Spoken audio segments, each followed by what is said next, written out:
The Secrets of Star Wars is brought to you by the Starquest Production Network and is made possible by our many generous patrons. If you'd like to support the podcast, please visit sqpn.com/give. Hi, this is Vanessa Marshall. I play Hera Syndulla on Star Wars Rebels, and you're listening to the Secrets of Star Wars podcast. May the Force be with you always. You're listening to the Secrets of Star Wars, episode 77. Hello there. It's a power that Jedi have that lets them control people and make things float. Impressive. Every word in that sentence was wrong. Help me, Obi-Wan Kenobi. You're my only hope. This station is now the ultimate power in the universe. I find your lack of faith disturbing. It's against my programming to impersonate a deity. That's not how the Force works. Force is with me, and I am with the Force, and I fear nothing. Remember, the Force will be with you, always. Hey everyone, I'm Father Andrew Kinstetter, aka Father Fett, and you're listening to the Secrets of Star Wars, where we talk about everything connected to that galaxy far, far away, including the deeper themes and meanings. Before we begin today's discussion, just a few reminders quick. First of all, you asked and we have them. Merch. We have t-shirts, we have coffee mugs, we have practically an infinite number of different styles and sizes of different things you can get with our official Secrets of Star Wars logo that encapsulates our philosophy of finding hope in a galaxy far, far away. So definitely be sure to check that out. You can find that at sqpn.com/merch. And I think one of our co-hosts has something to say about it. Well, I'm just laughing. It's Mike, everybody. I'm just laughing because this is just proof that there's a lot of things that happen on Secrets of Star Wars that are not scripted. Because what was scripted was I was just going to say, and I'm doing it now, I am wearing my Father Fett. Well, it's our logo, but it has Father prominently featured on here. And I got the baseball shirt. So it's the 3/4 or whatever. I've never had one of these. I've always liked it ever since I saw The Sandlot. And so it's like a grayish kind of color with the blue piping and the blue sleeves and everything. So just, yeah, it's endlessly customizable. But all I was going to add was I laughed so hard that you said merch because 5 minutes before we got on here, my wife and I were working out our chosen live stream plan, which she's taking care of right now to get a discount on merch. And I kept saying merch, and she's like, "You have to stop saying merch." and she was teasing me for saying merch. I'm like, "See, it's a thing. It's a thing, everybody." So, but yeah, go get your Secrets of Star Wars merch for sure. It's good stuff. I'm definitely envious of that baseball tee. Yeah, it's nice. It's really comfortable too. Yeah, a lot of options. I will throw this out there too. My mom has gotten every design we've ever made, and about. This would have been maybe about a couple weeks ago. She texted me and said that she was cold, so she had to just get another Secret of Star Wars hoodie. So there you go. She's rocking out the merch. Yes, yes. The biggest fan that I have out there. So yeah, definitely go check that out. Also, of course, we have a way for you to join the Starquest fan club mailing list. And the super fancy, super high-tech way to do this is you can text the word Starquest to 66866. So that's text Starquest, all one word, to 66866. Also, of course, just a reminder to please share the podcast on your favorite social media, to share the show with those whom you think would like to listen to us.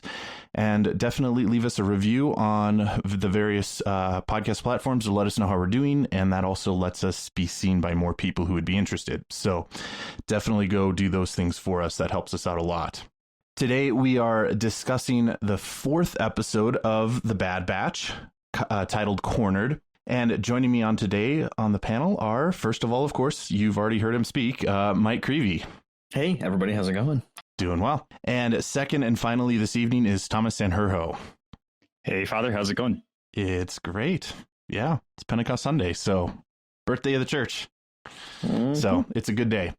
And so we'll just kind of jump right into it. There wasn't a whole lot of news this week, unless you consider something that happened like a year ago that wasn't really newsworthy at all.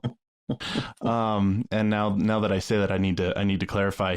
There was a number of Lucasfilm updated their website to say that Dave Filoni was an executive creative director, and people were blowing up the internet thinking that he got promoted when actually he's been in this role for roughly a year, and they just updated their website like this past week. And so everybody was giving him congratulations, including ourselves. And then we realized it was just Lucasfilm doing some maintenance on their website.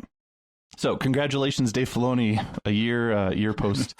And you're not quite promotion. I might still be listed as some development coordinator for the radio station I used to work at like 2 years ago. So sometimes these things take a while. Yeah. I wouldn't be surprised if I'm still listed as the associate pastor at the cathedral some places. In fact, I'm pretty sure it's on the SQPN website. You're probably listed as a seminarian still somewhere. Well, and then the moment that I say that, we have pictures in our church of seminarians from like that have already either been ordained or have discerned out.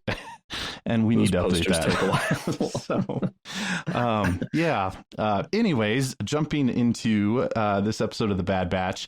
Of course, first of all, what did you guys think of this episode? I like this one. I think they're getting really good with the pacing. I think the first two were trying to do a lot of exposition, and now this one's kind of, we can get a little more into the action. And I'm liking that it's tying us back into the larger Star Wars storyline now, and we're getting really good questions about Omega that hadn't been brought up yet, and now it's like, oh, she's being hunted specifically. Okay, who is it that's looking for her?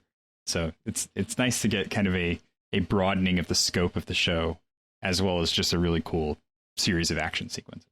Yeah, I agree. I enjoyed it. I know there's been a lot of chatter kind of back and forth about like, not so much criticizing the episode, but just like the supply run, you know what I mean? Like, because it's a, yep. But it's like, well, yeah, but you need supplies. And I think with these guys, it makes especially a kind of a poignant point to get across, where it's just like, they really have, they kind of do their own thing, but they always have that support, you know, that they can go back to. They have that, the resources, like, you know, they have those resources supplied to them, and now they don't, and now they got to figure that out. So I wasn't as worked up about that, but I think one of the coolest things, of course, we'll get into later, and I don't want to steal your thunder at all, Father. I think it's going to go here probably, but definitely some episode 2 callbacks. Trust me, I'm totally onto that. I felt it right away. Everyone I've listened to, some of the stuff I looked at online, you know, everybody seems to be pointing that out. So that's no mistake. But yeah, I enjoyed it.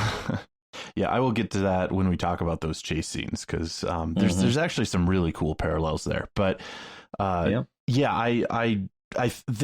seems to be definitely a continuing similar feel to The Mandalorian, where those episodes were also sort of like, you could skip an episode and still get the big picture, because the story plot wasn't, or the major plot wasn't really didn't really go forward in some individual episodes. And this one, I mean, similar, you know, or like last episode where they crash land on that planet, and you know, it doesn't really move the plot forward a whole lot, but there is something to be said about the slower pace, which I totally agree with. And I think all of us probably love the major plot being moved forward, but there's also, I'm assuming, if we're really the Star Wars fans that we claim to be, there's something about just wanting to see what normal daily life is like, you know. Yes. And like, this is one of those episodes where it's like, okay, this is what daily life is like for the Bad Batch. It's not just to the next major plot arc. It's they need supplies and have to change their whatever ship signal. I'm blanking on whatever that was, the signal key. Right. So they couldn't be, they could get away from being scanned and taken down. So definitely. Well, and then the other connection to the Mandalorian too is like Grogu was being chased by bounty hunters specifically, and so is Omega. Yeah, I think in some ways it does. It kind of feels more like Mandalorian than Clone Wars, or like a hybrid. I mean, it definitely fits, you know, and it doesn't seem like it's just copying one or the other, but you know, it just feels like it belongs. It makes me fully think that Filoni learned from what he did with The Mandalorian, and of course learned what he did with Clone Wars, and might be implementing like the best of both ways of storytelling in what he's doing with this. And it also goes back to the fact that there's 16 episodes in the season, so they have the time to take their time. Yeah. Do you think that might take a while for us to adjust? Because I mean, nothing has been like that yet. Not even the Marvel stuff has been like that. Like everything on Disney Plus it's 6 episodes, 8 episodes, and you're done. But these are half-hour episodes, so well, right, that's true. You know, it's kind of a toss-up on that one. I think this is a little bit longer span of a season, but it's also shorter episodes, so it's a trade-off there. I think this feels a lot. This episode feels a lot like playing a role-playing game. So this is like Star Wars role-playing game, you know, where okay, you guys are out short on supplies. How are you going to fix that? And then they land, and there's the greedy guy that they got to deal with to make sure that he doesn't scan their thing. They got to go into the marketplace, and they got to trade something. Oh, well, we're going to trick this merchant. You know, it feels exactly like a Star Wars role-playing game. That was my favorite scene, by the way. I think it will, of course, get there too. It was so much fun. Oh, that is such a good analogy. And then when they like. I'm just thinking of when Hunter and Wrecker both face off against Fennec. First of all, they roll the dice and don't hit the high numbers to win those little battles. So yeah, that's so appropriate. Oh, gosh. So yeah, let's jump into that recap. So first of all, Clone Force 99 is looking for a place to hide, but they are out of fuel and need rations, and so they decide to stop on the nearest planet that they're closest to, and it's a planet called Pantora. And they also need to modify their ship's signature key since it's on the wanted list.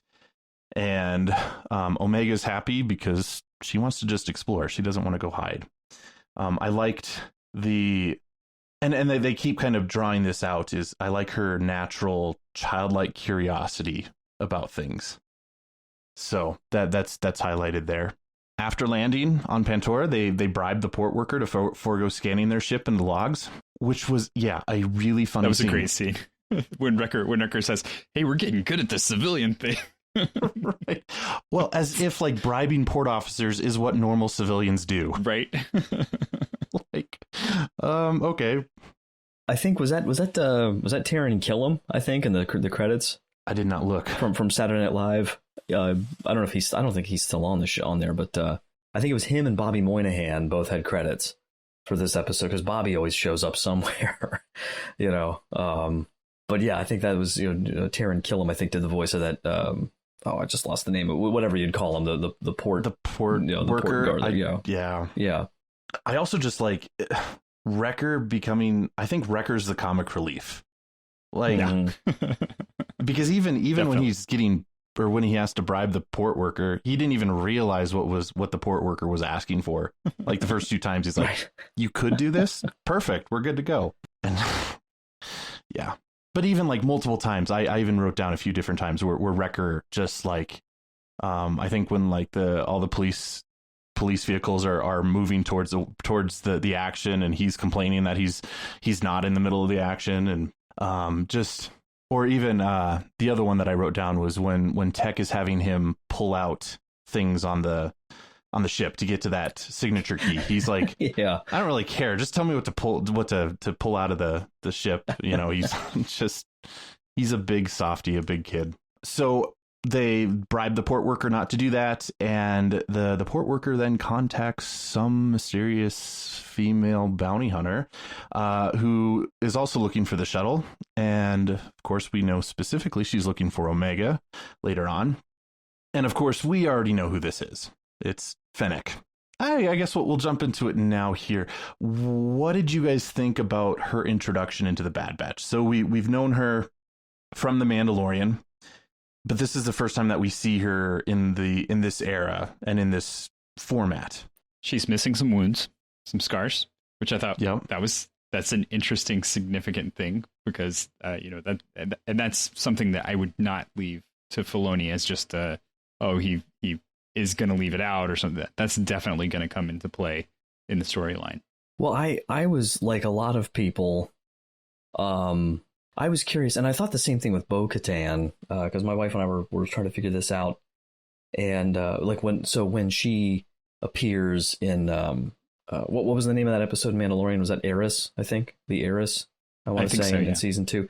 But whatever, when she shows up and trying to do the math, on this is like, okay. It's like, okay, so Mandalorians, 5 years, so we're doing all of it. And I think what we arrived at was somewhere in the neighborhood of between like 27 and 30 years difference between really like the end of episode 3 and more or less where we're at now to, Mandalorian time frame. So, 30 years either way you look at it. And it was funny because I hadn't thought about this too much, but I do a little hat tip to the guys at Rebel Force Radio because they got me on, like they were talking about it. I was like, yeah, that is weird, but I couldn't believe.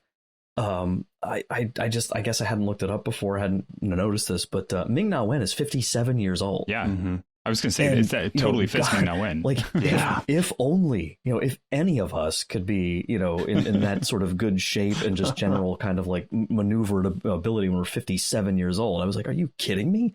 So that kind of threw off because this whole time I was kind of thinking like, well, she's got to be like in her teens or something. And she's clearly not, when she's talking to Omega, I was figuring somewhere maybe in the 20s, but that fits, I guess if you just go off of her. So it's only 20 years though. It's only 20 years from this point to the end of, because Luke is what? Well, but it's 20 from this to A New Hope, but then it's it's like 5 years post Return of the Jedi. From that to Return of the Jedi, 5 after Jedi. Yeah. So it's close to, I think it's like 27 or 28 years when I did a nerd dive on it a while back, but it's either way, it's a while.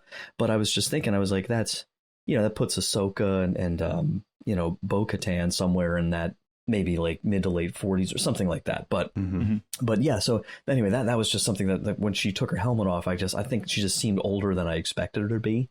But it was so cool because it was just like, here's this character. It's interesting to see it now. I think we got so used to seeing some of these beloved animated characters then appear finally in live action. I thought it was kind of cool seeing it the other way around. For the first time in a while. And I was like, but now it's like, it's not even that much of a stretch because the animation's so incredible. It's like, no, that's a translation of Ming-Na Wen into Clone Wars / Bad Batch. So I thought it was just very exciting and we knew she was coming, but it'll be really neat to see where she goes in this. I'm glad she's so early. I'm glad it wasn't something that, was like episode 12 or 13 before she showed up, but that she gets to be part of the whole series. Well, and she's clearly poised to make return appearances. One of the things that I noted about the age thing that you brought up, Mike, was and not that this really means anything, but I had to kind of mentally process that this means that she is a significant amount older than Boba Fett. So Boba Fett at this point would have been probably late teens. Roughly, and if she's say late 20s, I don't really know, but I mean, so that changes just how I have to think about even like the book of Boba Fett with Fennec and Boba Fett, that Fennec is actually older than Boba Fett and likely has more experience because of that, but in some ways, I guess. She aged much better than he did, but she wasn't in a Sarlacc pit as far as we know. So right. There you go. Right. That's no offense to Tim Morrison at all, but no, because he's formidable too. But yeah. But now she has a droid stomach or whatever. Whatever that is. Yeah. So. But well, and even so, and that'll be fun to pursue as we go because even so, she works for him. Right. Right.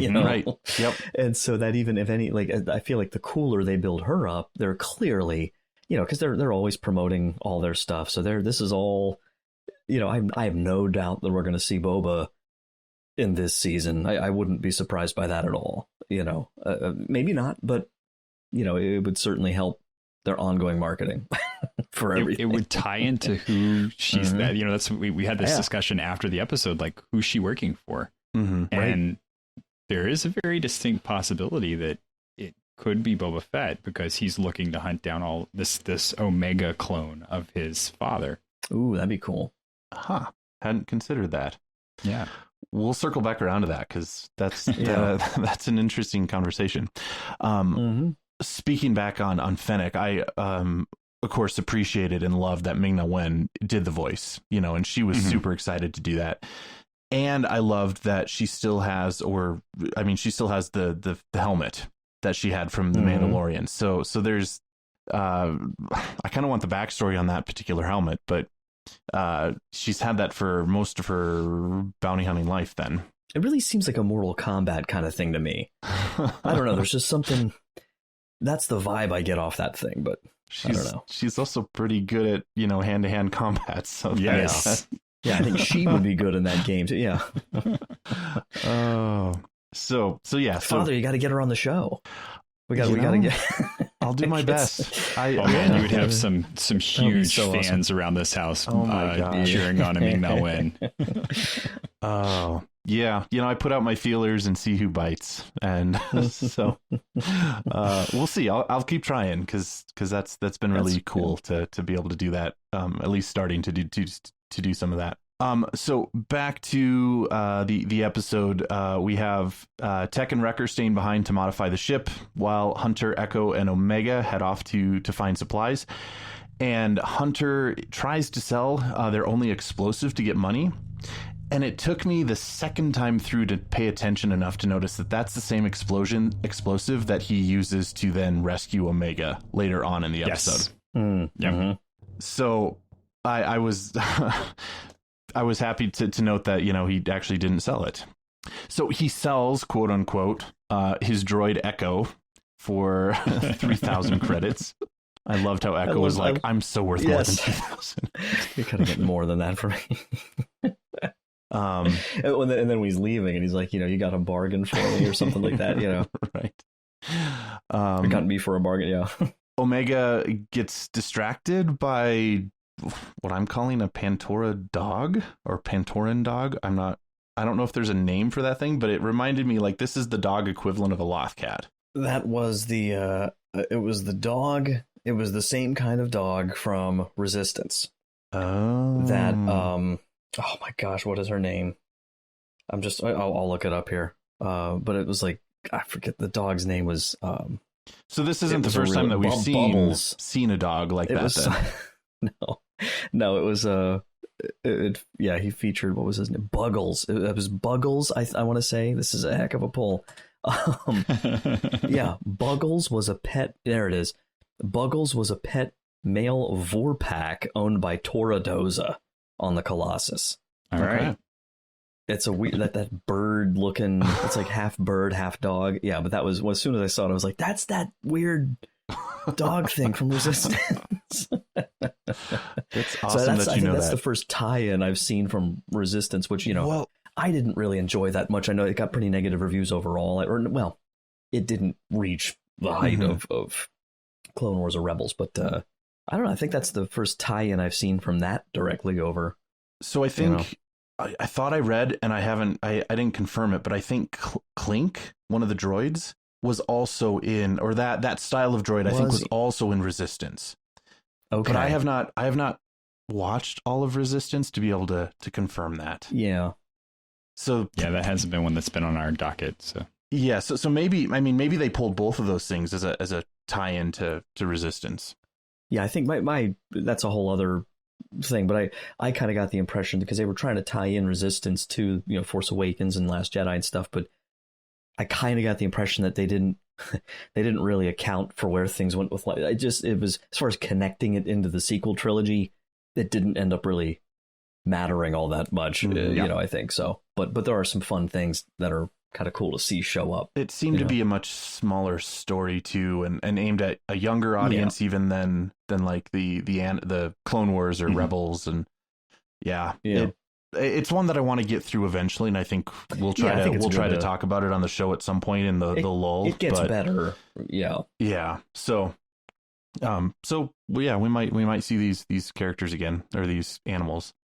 But either way, Omega gets distracted by this dog animal thing because it grabs what looks like a stuffed animal that looks like a clone trooper. Yeah. Right. So it's a clone trooper doll. Did you guys, by the way, see the connection on that? Or the callback for that? Because I'm pretty sure that was exactly the same doll that Jyn Erso had at the beginning of Rebels, or not Rebels, Rogue One, when she's a kid and they're coming to get her. I think isn't that kind of like the little stormtrooper stuffed animal kind of thing? It looked like it. It could be. or it was similar. I'll have to go back. No, I'm and gonna have to go check it out. Yeah. Yeah. Not that I need an excuse to watch Rogue One again. Right. Ah, darn.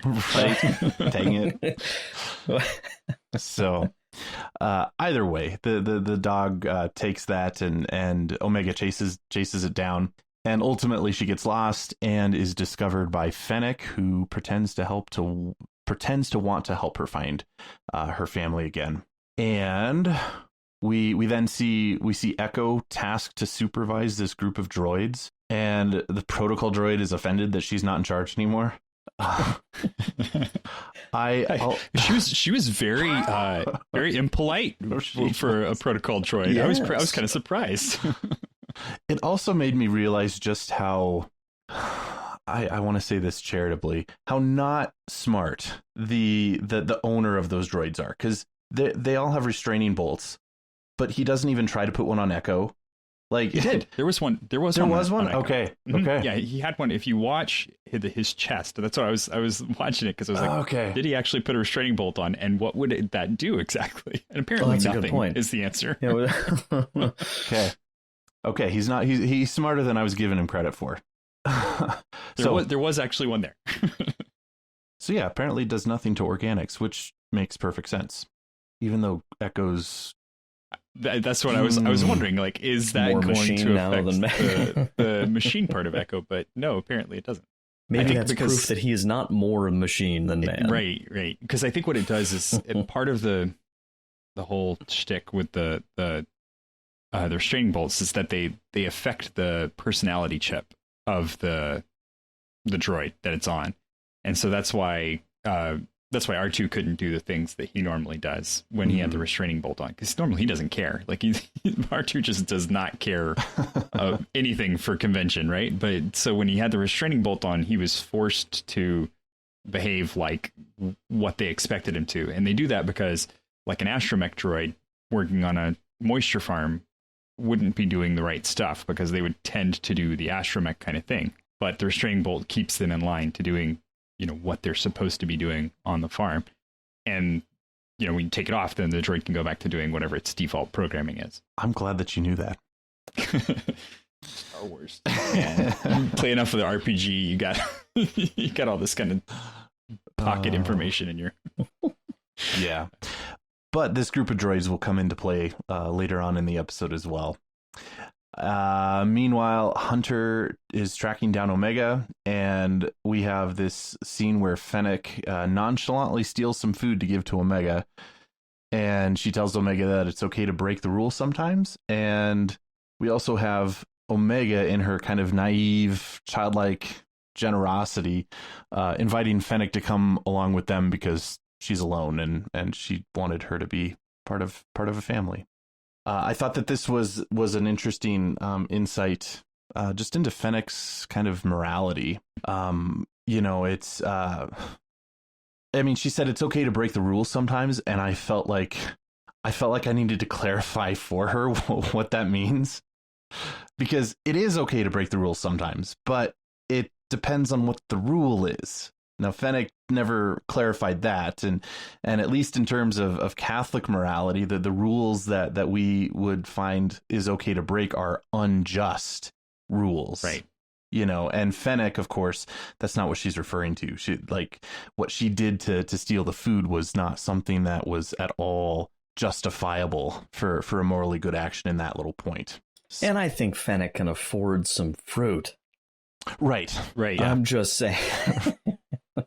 It was a convenience thing. I don't know. Well, totally, because she was trying to get Omega to continue to kind of follow her and garner a little bit of trust, even though Omega kind of felt something was wrong there, but she accepted her explanation and was right.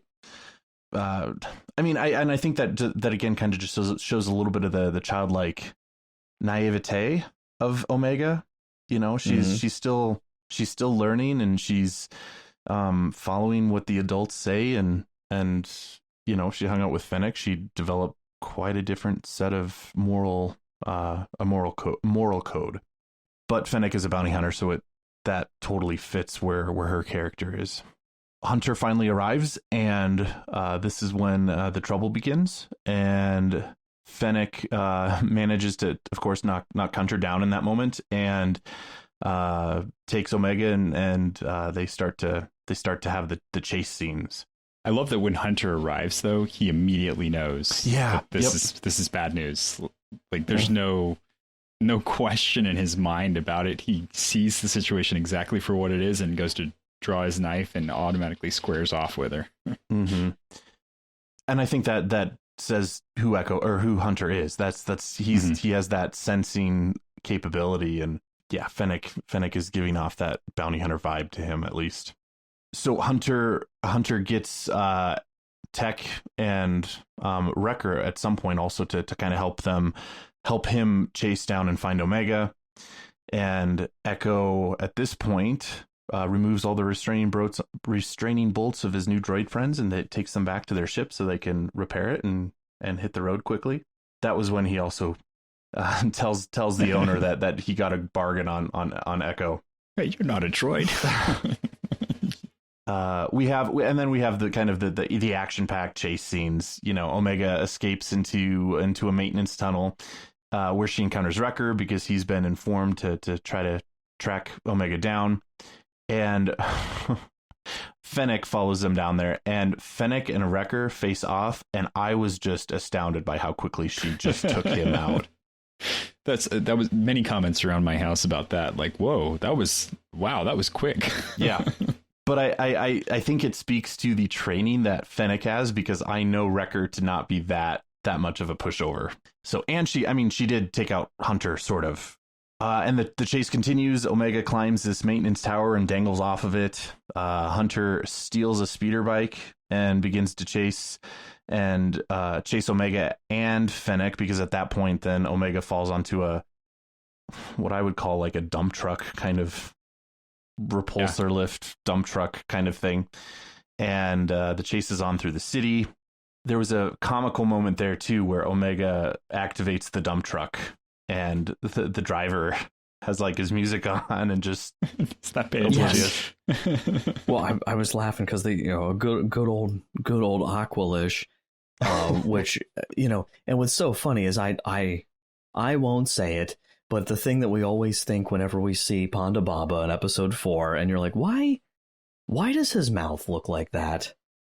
And what's funny is one of the books I'm listening to right now, they keep calling him Walrus Face. And I'm like, that's not what we call him, but I was laughing so hard when that's just like, in the middle of this fight scene, it's just such good writing. And like you said, Father, the pacing to fit that comic relief. And if he's just there, like just chilling, just jamming out in his speeder, like, because I feel like, that's me in that universe. You know what I mean? Like, I'm not the guy, like I'm running around jumping on vehicles, shooting. I'm just like getting to work, Okay, what am I supposed to teach first period today? That's like, my wife immediately called out one of my sons on that kind of behavior. Exactly. She's like, "Oh, look, hey, that's you." Oh, I loved that. And he's gonna have a rude awakening when he gets to wherever he needed to be with that load in his dump truck. So I don't know. I have a question, but I don't know if it's the wrong time to ask it. We can punt to later, but it has to do with just the way this show is made. And like, do you guys know a significant amount about that as far as like the animation or the technology and the animation of the archive of characters that they have and stuff? Like a lot of it's like plug and play. Cause I know they had to build this out, but my understanding is you can go in and, retrieve, like as you do the show, like Clone Wars, all those years, like you have so many of these models you can retrieve. It just seems so cool. Yeah. You can like build anything. Yeah, and I think that a lot of what they've done is you can tell, you can like look at some of these characters, and they were pulled from the Clone Wars, but then they've done a reskin of them. So they've basically just taken the model, they've angularized it a little bit, because that's what you see from a lot of it. It's a lot more chiseled corners on everything. And then they just retextured it, which is just painting the skin back on it to be something new. So I think a lot of it, cool. They've done that. And then and like vehicles and stuff and ships and it's just so cool. It's like, it really is. It's like a giant digital toy box. Oh yeah. And it's just, oh my gosh, I feel like it would be just such a fun thing to be part of. And a lot of that's been used on The Mandalorian too. So what they can do for The Mandalorian, because if you watch some of the special features for The Mandalorian, you see that they have that kind of pre-visualization tool that they use. Yeah, exactly. And those models look like they've been kind of pulled out of the Clone Wars stuff, because it's already pre-made, it's ready to animate, it's ready to rig. You just throw it into a video game system and same thing, ready to go. That's so cool. I mean, and essentially animation is just that pre-visualization, but just you stay in the digital world. You don't hyper edited and cleaned up. And So yeah, there's a heck of a lot there. And one other thing about that, because the attention to detail it applies to every scene in this show. And we talked about it last year with Clone Wars season 7, but just, every little thing to me, like lens flare. Like there's no you're not like you're not filming, so like every little detail like that is just so incredible. And the lighting, you have to produce that lighting to match what it would be if it were real, and that's just that's so amazing. That human achievement blows me away. Yeah, it's really cool. If anyone's interested in that kind of program, there's a program called Blender 3D, and it's a 3D graphics rendering program. It's free, open source. Has an incredibly steep learning curve, but there are plenty of tutorials online for it. And you get the whole sense. You have a camera, you have lights, you put all the stuff in the scene that you want in the scene, you make it do all the stuff that you want it to do. You can animate everything. It's a lot of fun, but it's a lot of work. You really appreciate what these guys go through because literally every single thing in that scene, even stuff you don't think about, like the environment, if you're outside or inside, it's different, and you have to rig that a certain way. Otherwise it doesn't give the right effect. So metal doesn't look like metal, or plastic doesn't look like plastic. And you have to figure all that stuff out as you're going through. Yeah, that's absolutely fascinating what they can do.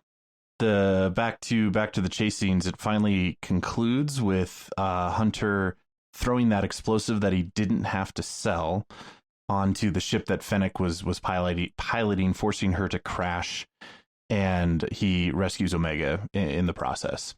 So, okay, we're going to keep going. I want to come back to how it parallels episode 2, but here in just a minute. So the droids then are of course successful in their reassembling the attack ship, and everybody is rushing to get back to the hangar to get off the planet. And they all, of course, arrive in time and escape the planet. And the poor Port Authority guy is mad because Fennec hadn't paid him for his tip yet. I was surprised that she didn't kill him. I was expecting that. She's class act. Yeah, she's a class act because she knows what's up. She still paid him for the tip, and but she also garnered a bit of trust with him, saying, if you see him again, you know how to contact me. So yeah, she's. Well, I'm just curious why she thinks they would come back there. I don't know. Maybe there's more to that. Or I don't know. Because I mean, if I was the clones, I don't think I would come back there. I don't know if I'd go back anywhere so far, right?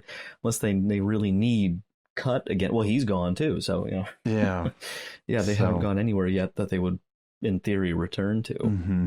Well, but if they're hiding out near there, and that's their port of call to come back to supply, or maybe if he hears things as his work entails a bunch of ships and different, Well, this is like the first place they haven't been apprehended or chased or attempt. I mean, it wasn't. They were trying to get Omega back. There was a ruckus and stuff like that, but they weren't hunted down here, right, by anybody. So, and then the other final kind of scene deals with them talking about Fennec, and Hunter makes the comment that he wants to find out who she is and who hired her. So there's two other. We'll get back to your thoughts on who hired her, because I think that's interesting. But first, I want to go back to the parallels with episode 2, which I found those to be very cool. So there's very clear inspiration between the chase between Hunter and Fennec and Anakin and Zamwazel in the opening scenes of episode 2. And so to just kind of lay some of those out. The colorful lights of Pantora are very similar to the Coruscant skyline. Mm-hmm. They both involve a female bounty hunter trying to conceal their identities. Anakin and similar Hunter, hats too. Yeah, right. Yeah. I mean, Masks very Fennec isn't a shapeshifter, but still, they're both female bounty hunters. Anakin and Hunter both, quote unquote, borrow a vehicle to give chase. Anakin forces Zamwazel to crash land by destroying her control board and her ship, and Hunter forces Fennec to crash land by using an explosive to blow up her ship. And here's the kicker, I think, because I think it has potential here. Both may end up leading back to Kamino. So Zamwazel led to Kamino through Jango Fett and ultimately to Kamino. But then there is the theory out there that the Kaminoans perhaps actually hired Fennec to track down Omega. Because there's that, remember in one of the previous episodes where the Kaminoans are trying to get that the fresh source for the genetic material and do their experimental clones. The theory could be is that the Kaminoans are behind Fennec hunting down Omega, so both could lead to Kamino. So I was happy to see all those parallels, but I think that at least Thomas, you had mentioned a different theory regarding who potentially is behind this bounty hunt on Omega. Right. So I was really, because of the connection between Fennec and Boba Fett later, I was interested to see maybe what if they're working together here? Because we talked about the fact that Fett is younger. So maybe he's not well established enough to be able to go out and bounty hunt on his own, but he could definitely be in that string of people and have hired her to go out. And then, my wife was like, well, no, because they met on Tatooine, right? And it's not necessarily that they did, right? We just see that he picks her up when she's been kind of laid out. We assume how did he know she was there? We sort of assume that was their first meeting, but it may not have been. Right. And she doesn't, it's not apparent that she doesn't know him at that point. Right. When she sees him, walk honestly, up to her. and people may disbelieve me, that's fine. But I always kind of had a kind of a gut feeling, pun intended. No, I'm sorry. That's a reference to her. I didn't know. I always had kind of a gut feeling that there was at least some pre-knowledge that, Fett had about her, even back when we didn't know who that was at the end of that episode. But, why is he there? Like, did he just happen upon her? So I think there is a backstory between the two of them that we might see. Well, that would explain a little bit more of why she's even loyal to him. I mean, yes, Boba Fett saved her, but there's still this deeper loyalty than just that. Right. And why would Boba Fett save her? Right, exactly. Yep, exactly. But then that also raises a bigger question. Why would Boba Fett want Omega? It's his sister. Okay. Maybe, but we don't even know yet. We don't know yet about her. That's kind of where maybe that's the thing, is that he wants to know what she is. Like, he wants to know how she fits into this whole thing. Because the clones are the clones. Like, he can go grab a clone from anywhere and check them out, right? Right. That's what I was going to say, because he doesn't look at all of them as his brothers, per se. But somehow they're different. Like there's this cognitive disconnect of just like, well, they're basically like human droids. Right. We've talked about that before. He grew up on his own. Yeah, I think that's the thing that made him different, was that he grew up on his own. He wasn't altered. He didn't have an age progression or anything like that. And so here's another clone that it seems like maybe has had that same thing happen. And if she had, then she's not much younger than him, really. Right. She may be a decade younger at most. So, do we know how old he is? How old is he in episode 2? Is he 12, 14, 13, 12 or 13? I feel like. I don't know how old Daniel. Daniel Logan would have been around, I think, 13 or 14 when it came out. I heard him in an interview, but he seemed a little younger. It's roughly that. I forget exactly. I mean, he's sort of looped into the group that's roughly, I think, 10 years old, because then the mature clones are roughly 20. Because I teach freshmen, like I'm around 14 to 15 year old, like hundreds of them every day. So I'm like, I feel like he seems a little younger, but either way, this is like what, 3.5, at most 4 years after that. Right. so he's late teens at most at this point. And she's, how old is she? She's, I would say 9. But 9. That's what I was thinking. 9 or 10, something like that. Yeah. Pre-teen for sure, But less than a decade younger than him. Right. Maybe she just was another clone off of that batch. Yeah. And they wanted to see what they could do besides just a direct copy. Maybe they wanted to, they tweaked some things and suddenly, instead of coming out as a clone boy, it came out as a clone girl on top of all these other enhancements that they'd made to it. I think that's my theory. I'm sticking to it. Well, yeah, we'll see how it plays out. The other potential theory, and I think it holds way less water, would be the Empire, Tarkin or Rampart is after her. But I don't really think that they know about her. That's what I was thinking too. So I throw it out there just because it's a possibility. But so basically, what I think, I'm kind of with Thomas on this too. But I'm just laughing because basically everything you just described, I didn't realize it was hitting a nerve with me, and then it did because I realized, oh darn, that's exactly what I was hoping Rey was about, like being a clone of Luke. But that's not what happened. But we're not going to talk about that. She's a Skywalker. Not tonight. She is.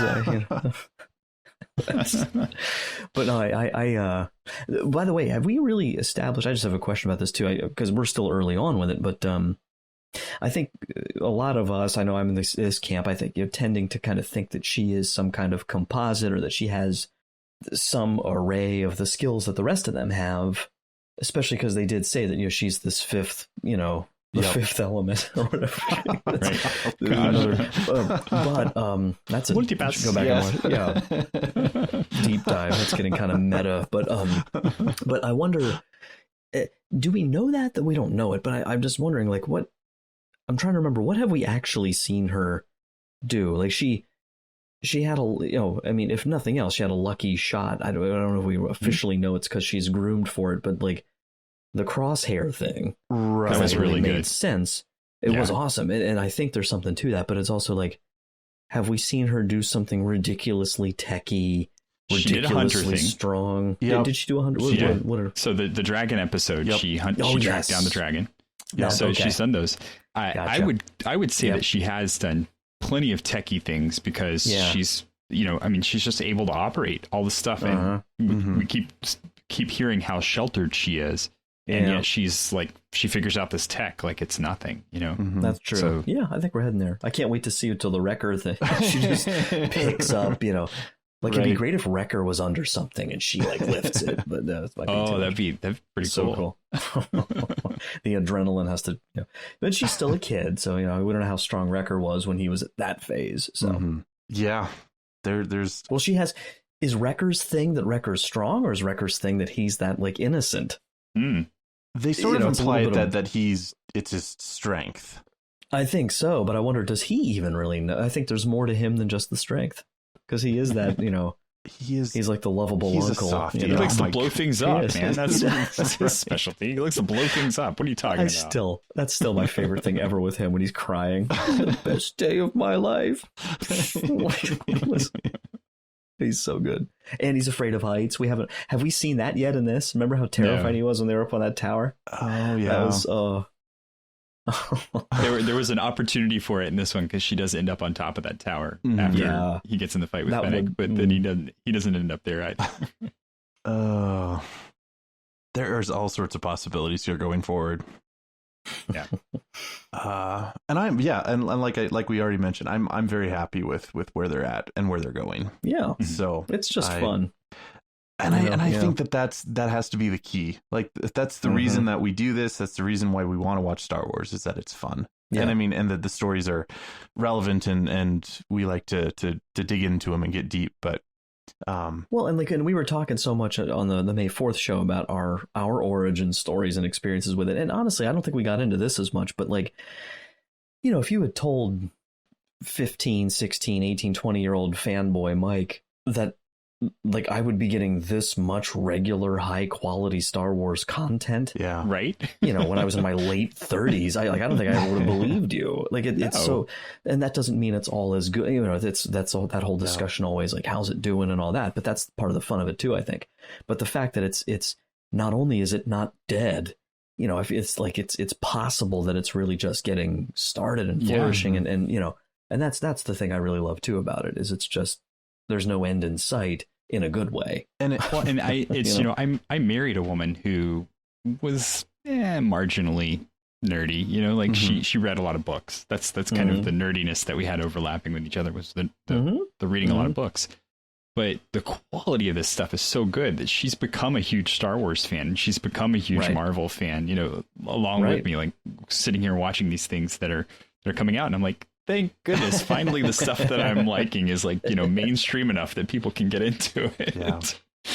I mean, I remember when I was in high school, and at that point it was like I had to wait, I don't even remember how long it was, you know, 9 months to a year before new book releases. Right. And like that was my content that I loved and still love, but this is coming at us hard and fast, and is good storytelling, good content, and fun characters. I mean, that we love. It's not just like, oh, we have to watch this because it's about it, because it's Star Wars and we don't really care about them. Right. But, you know, these are characters that we care about.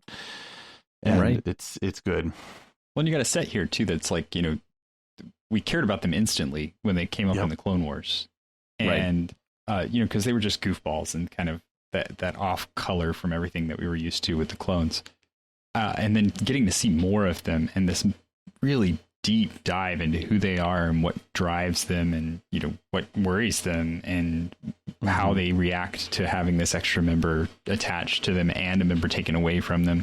It's a really, you know, Dave Filoni knows what he's doing with these characters, and that's always it's amazing to watch the storytelling that he can go through in developing things that I thought were kind of just, you know, established. Like, well, that's the Bad Batch, right? No. There's a lot more to them than just what you saw in those first couple episodes. Well, and absolutely, he makes them relatable. I mean, and at different times we're relating to different members of the Bad Batch. And so there's a natural tendency for us to as viewers to put ourselves in their position, and then to feel what they're feeling, and to you know, ask, well, is that how I would have reacted to that, or is that how I would have responded? You know, and so we get to see those fantasies, if you will, play out. Right. You know, and that's really fun for us to do too, because you can kind of play out that, again, the kind of the story of good versus evil, but we get to see it played out in this way, and see what our family is going to do, and if we would agree with them or not. Any final thoughts on this particular episode? I'm just excited for next week. I would say I was really excited to see Echo featured a little more heavily in this one, because you know, he's felt kind of background to everything until this episode, and he really got to come forward and shine, and we're going to see some really fun scenes with him. Yeah, absolutely. Okay, well, I don't have anything else to share, so that is going to be it from us for this episode.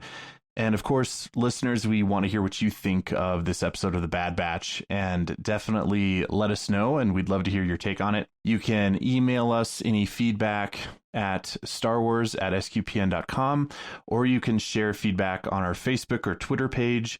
You can find Starquest on Facebook at facebook.com/StarquestMedia, and on Twitter at SQPN. And as always, we would like to take a moment now to thank our patrons who make it possible for us to create the Secrets of Star Wars, including Christopher M., Dean S., Brent W., Susan P., and David S. Their generous donations at sqpn.com/give make it possible for us to continue the Secrets of Star Wars and all the shows that we make here at Starquest. And you can join them by visiting sqpn.com/give. Also, of course, be sure to subscribe to the show so you don't miss a single episode. You can find us on Apple Podcasts, Google Podcasts, Stitcher, TuneIn, Spotify, iHeartRadio, or your favorite podcast player. And you can also find us on the SQPN YouTube channel. Just be sure to hit that bell to get notifications of new episodes. And of course, you can find all of our previous episodes at sqpn.com/Star Wars. We will be back next week as we will take a deeper look into episode 5 of The Bad Batch. So until next time, Thomas Sanjurjo, thank you for joining me and sharing the secrets of Star Wars. It was good to be here. And Mike Creevy, thanks for joining us this evening as well. Always lots of fun. And once again, I'm Father Andrew Kinstetter. Thank you for listening to the Secrets of Star Wars on Starquest.